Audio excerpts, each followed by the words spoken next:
Doudouba, vous êtes chercheur, vous êtes doctorant en intelligence artificielle, vous êtes aussi entrepreneur, vous avez lancé vos 2 startups, vous travaillez sur l'apprentissage des modèles pour intégrer l'Afrique un peu plus davantage dans les modèles qui existent. Et vous, Doudouba, vous êtes chercheur, doctorant en intelligence artificielle, mais vous avez créé aussi 2 startups, One9 et Octopus. En quoi consistent vos activités exactement? Alors, merci beaucoup Stéphane pour l'opportunité de parler de 2 choses qui nous passionnent. D'abord, le continent africain, qui est notre beau continent, et l'intelligence artificielle. Alors, je suis Doudou, je suis chercheur en IA, je suis aussi entrepreneur. Donc, j'ai fondé One9 et Octopus. Donc, One9, c'est une start-up qui est centrée sur la collecte et la labellisation de données en langue africaine, parce qu'on veut donner en fait l'accès à l'IA à toutes ces personnes-là en fait qui ne parlent pas en fait les langues dont l'IA a été entraînée. Si vous regardez aujourd'hui, 90% des données qui ont servi à entraîner l'IA sont en anglais, et les 10% qui restent, peut-être c'est partagé par les langues majeures, comme par exemple le français, l'espagnol. C'est pourquoi aujourd'hui, mon grand frère, qui est au fin fond d'un village au Sénégal, il ne peut pas juste parler à l'IA et dire à ses fins agricoles, par exemple. Ou bien une dame qui a son rapport médical, qui aimerait bien pouvoir consulter et se le lire. Donc, elle pourrait juste donner à l'IA et demander de quoi parle le rapport médical et avoir la réponse à sa langue. Donc, c'est toutes ces barrières-là qu'on résout avec One9. Et Octopus, c'est un agent, en fait, qui fait de la science de données. Donc, ça autonomise la façon dont on analyse, transforme les données et on fait des modèles de machine learning et on prend des décisions.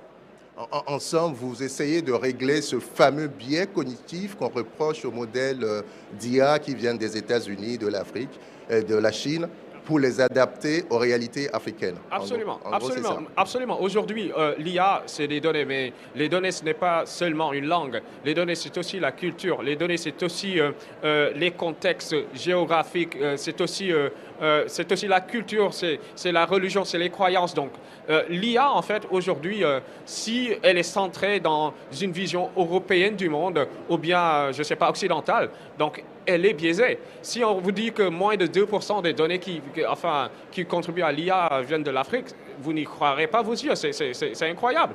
Alors, par exemple, aujourd'hui, vous pouvez demander à des modèles d'intelligence artificielle qu'on utilise beaucoup aujourd'hui, vous leur posez des questions par rapport à l'Afrique. Je pense qu'il y avait quelqu'un qui avait fait une analyse là-dessus.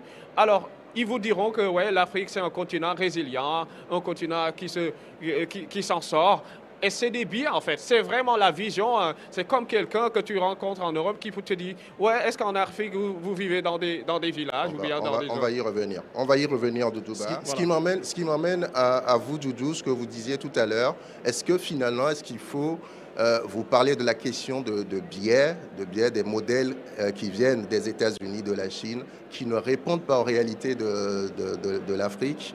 Mais est-ce qu'aujourd'hui, on est en situation de dire que les promesses faites par l'intelligence artificielle, la révolution dans les secteurs que je viens de citer, l'éducation, la santé, etc., est-ce que c'est des promesses qui sont réalistes? Alors, Stéphane, l'IA, elle est là. Elle existe déjà. Donc, les êtres humains, l'humanité a accès à une intelligence en plus de ce qu'elle a déjà. Donc, vous pouvez parler avec ChatGPT et avoir des réponses sur le monde. Vous pouvez avoir des consultations. Vous pouvez avoir ChatGPT comme votre consultant en docteur. Si vous voulez créer une entreprise, vous pouvez discuter avec ChatGPT, par exemple, pour vous conseiller en juridique, même si ce n'est pas un conseil juridique en soi. Et puis, il a une connaissance du monde. Donc, moi, je dirais que l'application de l'IA, elle est réelle. Et il y a des entreprises déjà qui le font. Donc, si vous voyez en Afrique, je peux en citer des exemples. Il y a par exemple l'Africa Mobile qui fait du Voice AI. Il y a Andakia qui ont fait AWA, c'est-à-dire une voix en fait qui vous parle et puis qui vous donne accès à l'intelligence africaine en langue Wolof par exemple. Il y a Toom AI qui sont au Maroc qui font la même chose. Il y a aussi iText qui font aussi du Voice AI. Donc les applications, elles sont énormes. Donc pouvoir discuter avec l'IA et avoir accès aux connaissances du monde. Ça, c'est vraiment ça le challenge, quoi. C'est la possibilité. Et aujourd'hui, avec l'intelligence artificielle, on peut avoir plusieurs applications dans plusieurs industries, dans plusieurs domaines. Vous pouvez, dans le domaine de la santé, il y en a qui font des agents, en fait, pour automatiser, par exemple, les consultations ou bien le processing, pour que ça aille plus rapidement. Supposons que, par exemple, vous avez un médecin qui a une consultation avec le patient. Donc, ce qui se fait, là, on peut enregistrer la conversation entre patient et docteur, faire la transcription de cette conversation, et puis le docteur, lui, il peut faire un rapport médical beaucoup plus rapidement. Et ça, on peut le retrouver dans plusieurs domaines, même dans les call centers, où on peut automatiser ou bien transcrire les requêtes des clients. Donc, et ça, c'est dans tous les secteurs, et les gens le font déjà. Donc, l'application au niveau de l'IA, elle est réelle et elle est là. Elle est réelle et on a des raisons d'être optimiste. Vous baignez au quotidien dans cet environnement, dans cet univers d'intelligence artificielle. Qu'est-ce qui permettra demain, d'ailleurs on l'a vu tout à l'heure, quand vous avez cité des exemples de modèles, des exemples d'acteurs, vous avez cité des acteurs qui sont américains, chinois, européens, très peu d'acteurs africains. Qui fait l'intelligence artificielle en Afrique aujourd'hui, à part vous trois, je veux dire? Bon, vous voyez, Stéphane, moi je dirais que l'IA, c'est une chaîne de valeur. Donc l'IA, aujourd'hui, peut-être qu'on en parle aujourd'hui, c'est devenu très trendy, mais l'IA, c'est des années et des années de recherche. L'IA, aujourd'hui, vous avez une couche où il y a les LLM, les larges langages modèles. Et après les larges langages modèles, vous avez les applications qu'on peut en faire, les agents IA, des applications ou bien des startups qui sont spécialisées en healthcare, en agriculture, en géospatial, etc., etc. Donc ça, c'est les domaines d'expertise. Mais pour faire ces larges langages modèles-là, mais il faut bien des infrastructures, il faut le cloud, il faut la data infrastructure, il faut vraiment du compute, d'accord, la computation. Et pour faire la computation, par exemple, là, vous avez besoin de fournisseurs comme NVIDIA, qui fournit les GPU. Et pour faire ces GPU-là, qu'est-ce que vous allez faire? Il faut les GPU, c'est quand GPU? Les GPU. Les processeurs graphiques qui permettent de faire du calcul à haute fréquence.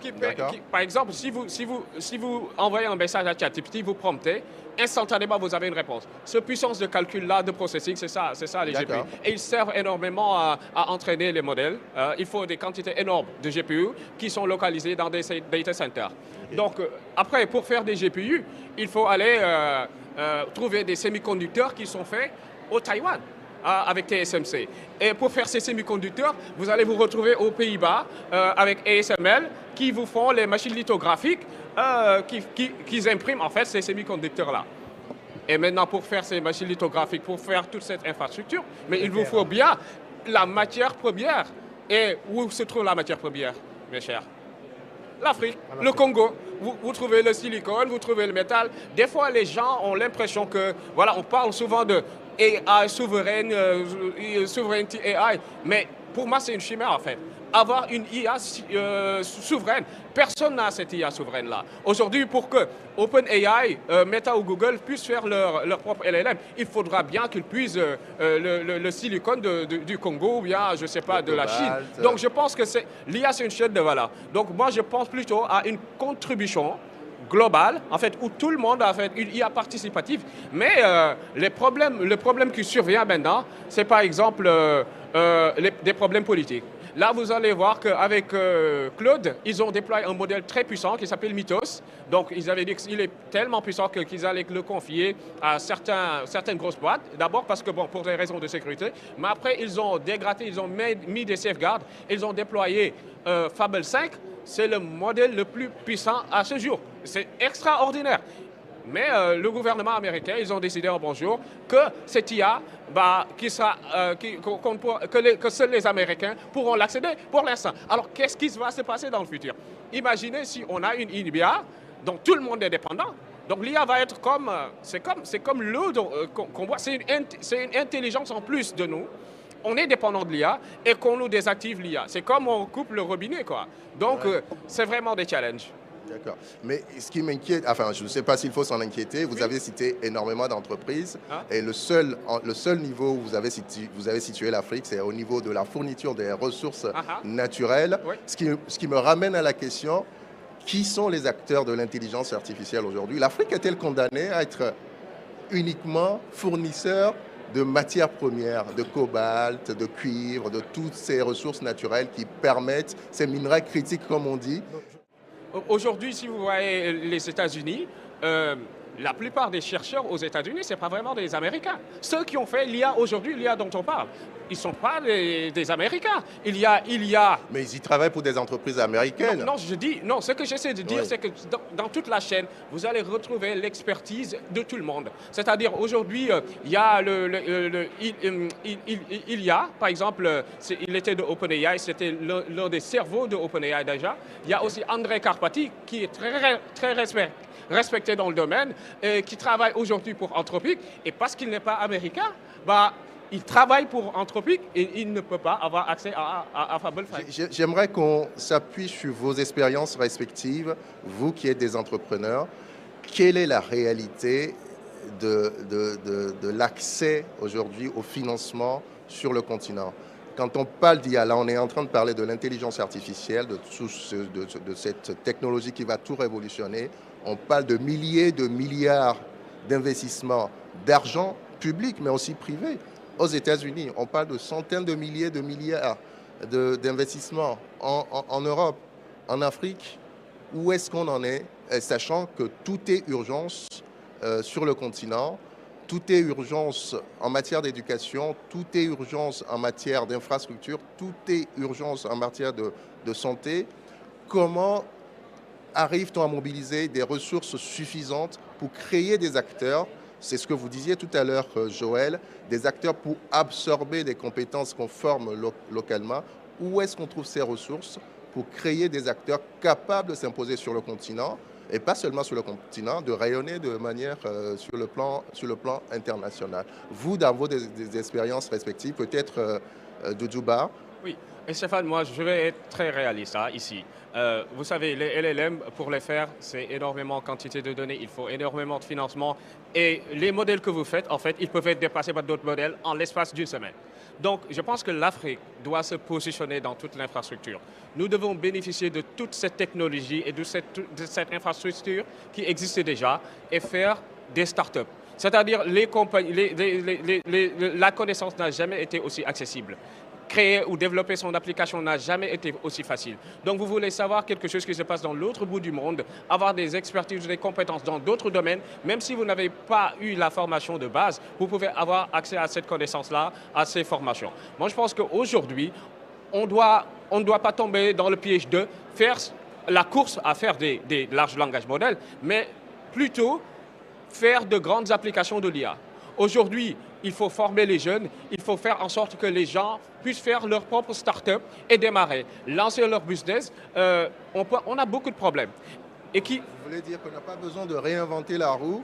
Absolument pas. Il faut se greffer Absolument pas. Sur ce qui existe déjà. Ce serait une énorme erreur parce que là même les pays qui sont beaucoup plus en avance en technologie, en infrastructure, en électricité et en eau, c'est difficile même pour eux de compétir avec les leaders en fait dans le monde. Parce qu'aujourd'hui en fait, en l'espace d'une semaine, même les boîtes les plus grandes, je ne peux pas citer de nom, mais ils se font dépasser largement, ils sont derrière. Donc, et puis les gens vont utiliser l'IA la plus puissante.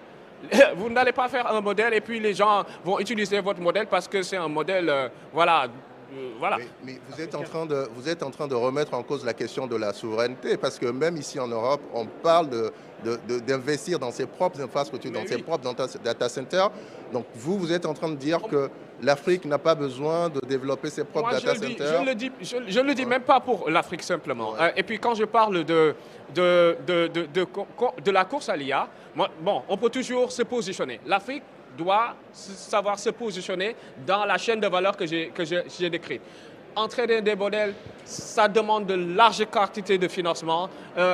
Par exemple, pour faire ChatGPT, ils ont eu besoin de plus de 15 000 milliards de pages web pour entraîner, par exemple, ChatGPT. C'est combien de computes? C'est combien d'eau? Imaginez un pays ou un continent qui a ses propres réalités, qui a des problèmes, certains problèmes, en fait, qu'il faut prioriser. Mais bien sûr, aujourd'hui, le positionnement de l'Afrique peut être dans créer son cloud, son propre cloud, avoir des data, avoir des data centers, avoir ses propres infrastructures, c'est vrai, mais la priorité, elle peut être ailleurs.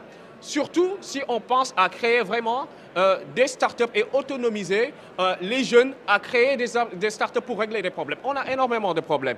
La santé, la technologie. Moi, je pense que le continent qui va bénéficier le plus de l'IA, c'est l'Afrique. Parce que qui dit problème, dit solution. Et il y a énormément de potentialités qu'on peut faire. Maintenant, quand vous me posez des questions sur l'accès au capital et les startups, moi, j'étais à San Francisco. Vous voyez l'écosystème, ils sont à des années-lumière, même de l'Europe. À San Francisco. À San Francisco, vous pouvez booker, comme vous bookez un Uber, vous bookez un Waymo, c'est un self-driving car, c'est une voiture qui vient vous prendre, une voiture qui n'a pas de chauffeur, qui vous conduit là où vous voulez aller. S'il y a un obstacle, il s'arrête. Mais c'est magique en fait. Donc, je pense que l'accès au capital aussi, c'est quelque chose qui va permettre de vraiment booster les startups, surtout africaines. Parce qu'aujourd'hui, si vous parlez avec un VC qui est aux États-Unis, par exemple, après un déjeuner, il vous donne un chèque de 2 millions, de 3 millions. Mais en Afrique, c'est très difficile de, par exemple, lever des fonds. Aujourd'hui, si vous avez des idées grandioses, vous voulez innover, vous voulez changer, vous voulez faire des choses pour l'Afrique, mais l'accès au capital, c'est vraiment un challenge énorme. Et je pense que moi, les jeunes aujourd'hui, il faut que les gouvernements et les politiques publiques, ils se concentrent beaucoup plus sur l'application de l'IA, comment régler les problèmes de l'Afrique avec l'application, mais aussi ne pas oublier de créer des infrastructures et même faire des partenariats stratégiques. Moi, c'est ce que je pense. Inviter des gens qui font déjà des data centers. Il y a des gens qui vont dans l'espace pour faire des data centers là-bas, mais donnez-leur l'espace chez vous en Afrique d'implémenter des data centers à moindre coût, sans que vous n'ayez à dépenser beaucoup votre argent. Parce que sur toute la couche, même ceux qui diront, il y a des modèles fine-tunés, par exemple. Vous pouvez utiliser des modèles, après vous les fine-tuner pour continuer et entraîner d'autres modèles. Ça, c'est une stratégie aussi, mais sur toute la chaîne de valeur de la création de l'IA, il n'y a aucun pays au monde en fait, qui se dirait souverain, même les États-Unis. Fondateur et PDG de Yamify, on n'en a pas beaucoup parlé, mais vous êtes spécialisé dans le cloud, service aux entreprises privées et publiques. Et vous, Luc, et vous, Joël Nlepé, vous êtes directeur des opérations de ST Digital. Vous construisez des data centers pour aider les pays, les entreprises à contrôler finalement leurs données. On est là en plein dans la question de la souveraineté numérique, la souveraineté sur la gestion des données. Et merci à vous de nous avoir suivis sur France 24, sur ce canal YouTube spécialement dédié à cette édition 2027-2026 de Vivatech. Que la paix réside là où le cœur s'est nourri.